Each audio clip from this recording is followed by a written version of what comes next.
नमस्कार, मैं डॉक्टर राकेश पाठक। मेरे साथ हैं देश के जाने माने पत्रकार और राजनीतिक विश्लेषक राजेश बादल जी। आज से हम एक नया सिलसिला शुरू करने जा रहे हैं। आज की बात हमारे साथ। हम हर दिन देश के किसी महत्वपूर्ण मुद्दे पर बात करेंगे और आपके साथ अपने विचार साझा करेंगे। राजेश बादल जी, आपका स्वागत है आज की बात हमारे साथ में। धन्यवाद राकेश। राजेश जी, उत्तर प्रदेश का चुनाव इस वक्त देश में सबसे ज्यादा विमर्श का विषय बना हुआ है। पिछले दिनों कांग्रेस ने और बीजेपी ने अपनी अपनी सूचियां जारी की हैं। समाजवादी पार्टी भी प्रत्याशियों के नाम घोषित कर चुकी है। लेकिन कल जो सूची भारतीय जनता पार्टी की जारी हुई, उसमें एक खास बात नजर आई कि योगी आदित्यनाथ को लेकर जो चर्चा चल रही थी कि वे अयोध्या से चुनाव लड़ेंगे या मथुरा से लड़ेंगे। कुछ लोगों को सपने आ रहे थे कि योगी जी को मथुरा से लड़ना चाहिए, लेकिन इस सूची में उनका नाम अपने परंपरागत क्षेत्र गोरखपुर से घोषित हुआ है। आप किस तरह देखते हैं इसको? मुझे लगता है राकेश कि उनके लिए अब चुनौतियां और बढ़ गई हैं। जी। पहले जो मथुरा और अयोध्या की जो बात हो रही थी, उसमें योगी के लिए थोड़ा सा मुझे लगता है अपेक्षाकृत आसान था। कारण यह कि 5 साल में उन्होंने कम से कम 42 यात्राएं अयोध्या की। वहां एक दीपोत्सव की शुरुआत कराई और हमने देखा कि राम मंदिर का निर्माण कार्य शुरू कराया। तो और दूसरा, जो इस समय खास तौर पर अपने आप को जो क्षत्रिय और राजपूत होने का वो बड़ा उजागर करते हैं अपने आप को, तो चूंकि राजा राम भी क्षत्रिय थे, तो वो वहां पे जो मैंने सुना है कि स्थानीय प्रचार भी इसी तरह से हो रहा है कि राजा राम का सच्चा उत्तराधिकारी अयोध्या से आ रहा है। तो अब अगर ऐसी कोई चीज आ रही है तो इसका तो मुझे लगता है कि शायद उनको अधिक लाभ मिलता। हालांकि अयोध्या एक ऐसी सीट है जहां पे हमने देखा है कि जब से वो अयोध्या विधानसभा बनी है तो 7 बार कांग्रेस और 5 बार बीजेपी और एक बार बीएसपी, एसपी, सीपीआई सीपीआईएम तक वहां से जीती है। जनता पार्टी भी जीती है। तो इसमें जो राजनीतिक नेतार्थ हैं, वो समझना चाह रहा हूं बादल जी आपसे कि क्या योगी आदित्यनाथ स्वयं वहां लड़ने को तत्पर नहीं हुए, या मोदी शाह की जो जुगलबंदी है उन्होंने उन्हें वहां लड़ने से रोक दिया? इसके पीछे क्या कारण हो सकता है? तो मुझे लग रहा है कि इस योगी 2 फ्रंट पे लड़ रहे हैं जी। और कुछ महीने से जिस तरह से उनकी प्रधानमंत्री और पार्टी आला कमान से ठनी हुई है, तो एक तो वो लड़ाई उनकी है। दूसरी लड़ाई उनके अपने 5 साल का जो मामला है, जिस तरह से अभी उत्तर प्रदेश के लोगों ने देखा है, एक वो है। तो एक एंटी एस्टेब्लिशमेंट वोट वो उनका अपना है, जिसके बारे में कहा जा रहा है कि उन्होंने 5 साल में कोई बहुत अच्छा काम नहीं किया है, ना बेरोजगारी हटाने में, ना औद्योगिकरण में, ना अन्य मामलों में भी, स्वास्थ्य सेवाओं में, शिक्षा के मामले में, और कोरोना में के मामले में तो जब से गंगा में लाशें मिली हैं तब से तो और भी उनकी भद्द पिटी है जी। अब लेकिन मैं जो बात पहले कह रहा था कि गोरखपुर में जाने की एक और दिलचस्प बात है कि हाईकमान ने फंसाया ऐसे कि गोरखपुर में भी उनके लिए बहुत आसान नहीं है। और इसलिए आसान नहीं है कि पहले वो पार्टी जो सांसद का चुनाव जीते थे उसमें मोदी फैक्टर भी था, जिसे हमें अस्वीकार नहीं करना चाहिए। लेकिन उसके बाद बिल्कुल उपचुनाव में, इसलिए कि जो उनका एक ब्राह्मण गुट है गोरखपुर में सक्रिय है, तिवारी जी वाला, तो वो गुट जो है वो उनको लगातार पटकनी देने की कोशिश कर रहा है। अब फंसाया इसलिए कि अब तिवारी जी शायद समाजवादी पार्टी में आ गए हैं, तो अब वो समाजवादी पार्टी में आते हैं, तो अब योगी का गोरखपुर से जीतना बहुत आसान नहीं रहा है। तो एक बात तो ये है। दूसरी बात ये है कि योगी का अपना प्रेत भी पीछा नहीं छूटेगा। जिस तरह से उन्होंने दबंगई के साथ मुख्यमंत्री पद पर काम किया है, वो उनके बहुत हितकर नहीं है। यहीं से मैं एक सवाल पकड़ूंगा बदल जी। आपने जिस दबंगई की बात कही, तो ये जो अभी दल बदल हो रहा है, भगदड़ मची हुई जिसे कहना चाहिए, कि मोदी शाह और योगी आदित्यनाथ जैसे महानायकों के दौर में भारतीय जनता पार्टी लोग छोड़कर जाएं, उत्तर प्रदेश में छोड़कर जाएं जहां मंदिर भी बन रहा है, हिंदू हृदय सम्राट मोदी जी हैं, योगी जी खुद उसी छवि के साथ हैं, तो फिर इस भगदड़ के पीछे क्या योगी जी की वो कार्यशैली तो नहीं है जिसका आपने दबंग शब्द के रूप में इस्तेमाल किया? मैंने इसलिए क्यों इस्तेमाल छोड़कर जा रहे हैं? बिल्कुल ठीक कह रहे हैं। जो मैंने अभी अभी कहा था ना कि 5 साल का जो उनका कामकाज है जी। वो बोल रहा है। अब दबंग कैसे? उनके अंदर जो जातिवाद कट्टरता के साथ भरा हुआ है। अब पिछले चुनाव में भारतीय जनता पार्टी ने उप मुख्यमंत्री जो इस समय हैं केशव मौर्य, जी। उनके पोस्टर बनाए थे। एक तरह से ओबीसी वोट पर कब्जा करने के लिए उन्होंने उन्हें मुख्यमंत्री के रूप में प्रचारित किया था। जी। इस बार केशव प्रसाद मौर्य एकदम हाशिए पर हैं। मोदी कह चुके हैं कि योगी उपयोगी हैं। उपयोगी है। तो अगर वो उपयोगी हैं जी। तो उनका उपयोगी होना ही उनके लिए इसलिए कि जब ये उप मुख्यमंत्री, उनको केशव प्रसाद मौर्य को तो स्टूल मंत्री कहा जाने लगा है। कुर्सी नहीं मिली थी, कुर्सी नहीं मिली थी जी। उनके नेम प्लेट उखाड़ के फेंक दी गई थी।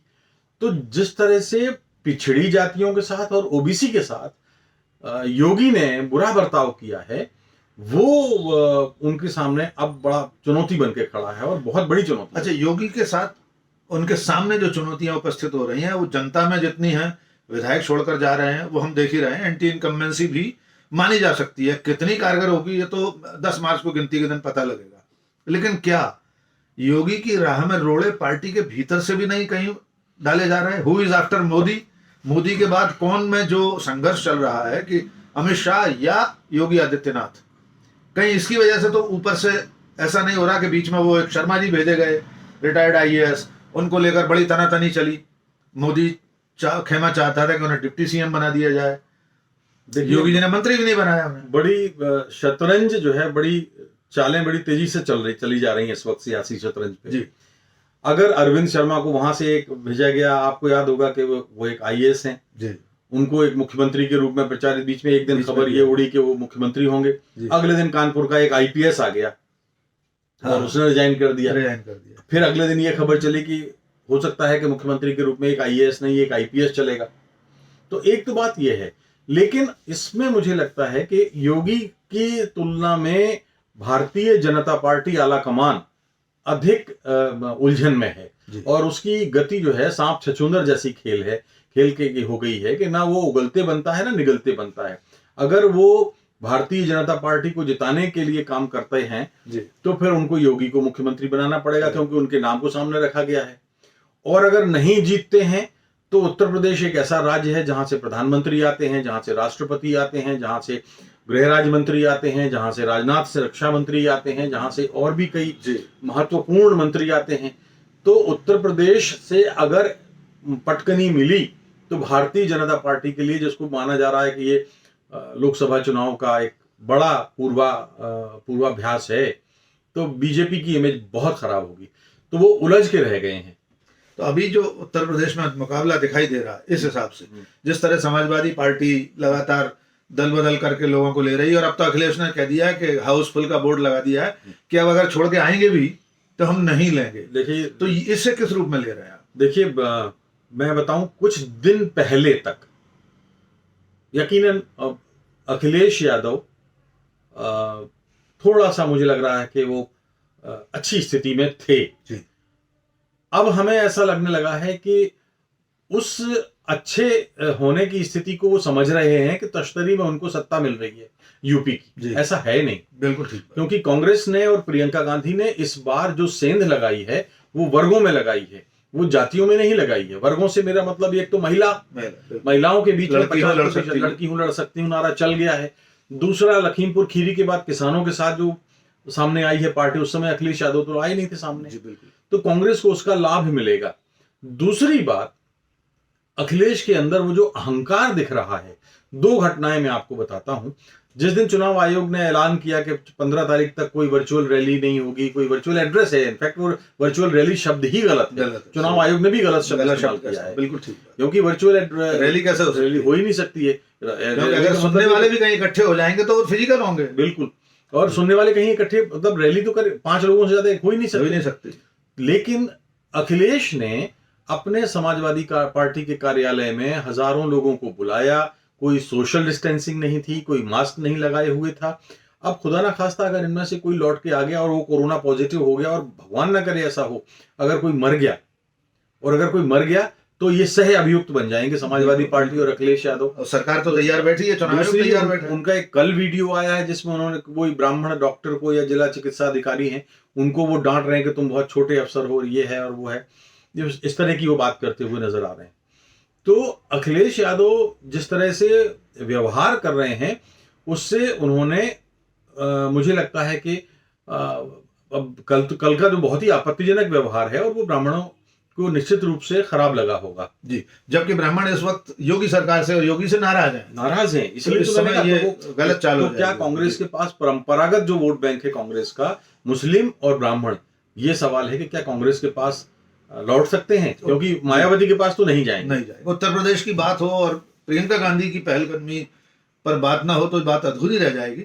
इसलिए मैं इस चर्चा को जहां विराम दें उससे पहले बादल जी आपसे ये जानना चाह रहा हूं कि प्रियंका गांधी की जो रणनीति है, उन्होंने पहली सूची में ऐसे ऐसे लोगों को टिकट दिए हैं कि निश्चित तौर पर वो एक सामाजिक बदलाव की दिशा में कदम जैसे दिखाई देते हैं। उनका नतीजा क्या होगा हम नहीं जानते।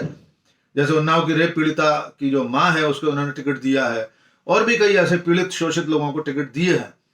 क्या सचमुच कांग्रेस अपनी खोई हुई जमीन को थोड़ा बहुत भी हासिल कर पाती दिख रही है? अभी दो बातें हैं। पहली बात तो यह है कि जो मौजूदा दौर है उसमें प्रियंका गांधी सिर्फ प्रियंका गांधी नहीं है, वो संघर्ष की एक प्रतीक बन के आई हैं। क्योंकि पहले तो उन्होंने पिछले वर्षों में देखा कि उनके पति और उनके मायके वालों पर जिस तरह से व्यक्तिगत हमले हुए, आरोप लगे और वो कोई साबित भी नहीं हुए, जमीन का घोटाला भी उस पर मतलब जो रॉबर्ट वडेरा पे लगा था, तो उससे उन्होंने फाइट किया। लखीमपुर खीरी वाले मामले में वो और उभर के आया। इससे पहले हाथरस कांड हुआ था, बदायूं कांड हुआ था, जो भी जिस तरह से हुए लगातार वो संघर्ष करके जो अपने 86,000 कार्यकर्ताओं की फौज 2 साल में तैयार कर सकती है, तो इसका अर्थ यह है कि आने वाले दिन दूसरे दलों के लिए चुनौती भरी है। कांग्रेस अपने पुरानी जमीन तलाश रही है। संघर्ष इसीलिए उन्होंने उन लोगों को टिकट दिया है जिनका अपना बैकग्राउंड भी संघर्ष का है, जो पार्टी बदल के ना जाए और जो एक स्ट्रगल की एक परंपरा के साथ आए हैं, जैसे आपने कुछ उदाहरण दिए। दूसरी बात यह है कि मुझे याद आता है कि जैसे उत्तर प्रदेश के चुनाव हम लोग 77 से कवर कर रहे हैं, और इंदिरा गांधी जब चुनाव लड़ती थी तो भी गांधी परिवार का कोई सदस्य समग्र अखिल उत्तर प्रदेश में प्रचार के लिए इस तरह से नहीं डटता था। वो तब तक ये माना जाता था कि गांधी परिवार के चलते उत्तर प्रदेश उनका अपना राज्य है, और इसी गलतफहमी में रहते हुए कांग्रेस के हाथ से उत्तर प्रदेश धीरे धीरे फिसलता गया। अब प्रियंका ने जिस तरह से मोर्चा संभाला है, तो यानी 30-35 बरस के बाद कांग्रेस का गांधी परिवार का कोई सदस्य सीधे सामने आया है। और हालांकि बहुत दूर का होगा ये मानना कि अगर कांग्रेस कोई चमत्कार करती है तो फिर प्रियंका गांधी के अलावा कौन मुख्यमंत्री का चेहरा कौन सा है? कोई चेहरा नहीं है जी। तो प्रियंका गांधी को खुद चुनाव लड़ना चाहिए कि नहीं? मैं एक लाइन में आपसे उत्तर चाह रहा हूं। मेरा ख्याल है अभी नहीं लड़ना चाहिए, क्योंकि अगर कितना ही हो, वो देख चुके हैं कि उनके भाई अभी अपने इलाके से अमेठी में हारे थे, तो बंद जाता है अपने इलाके से, और वो अभी पूरे प्रदेश, वो तो अगर मान लीजिए एक हम बहुत अतिरेक वाली कल्पना कर रहे हैं कि अगर सरकार आ गई, सत्ता में आ गई और प्रियंका गांधी मुख्यमंत्री बन गई, तो कौन सी उनको एक सीट जी बिल्कुल, मुझे नहीं लगता कि लड़ेंगी वो। तो आज हम बात कर रहे थे उत्तर प्रदेश के सियासी हालात की, योगी आदित्यनाथ के गोरखपुर लौटने की, अयोध्या से चुनाव न लड़ने की, समाजवादी पार्टी और कांग्रेस बहुजन समाज पार्टी की दशा और दिशा की। हमारे साथ थे जाने माने पत्रकार और राजनीतिक विश्लेषक राजेश बादल जी। हमारी ये बातचीत आपको कैसी लगी, इस पर अपनी राय जरूर जाहिर कीजिए कमेंट बॉक्स में, इसे शेयर कीजिए, लाइक कीजिए, ज़्यादा से ज़्यादा लोगों तक पहुंचाइए। कल हम किसी और मुद्दे पर फिर आपसे बात करेंगे, वही उसी शीर्षक के साथ, आज की बात हमारे साथ। अभी हमें दीजिए इजाजत। राजेश बादल जी और मैं डॉक्टर राकेश पाठक।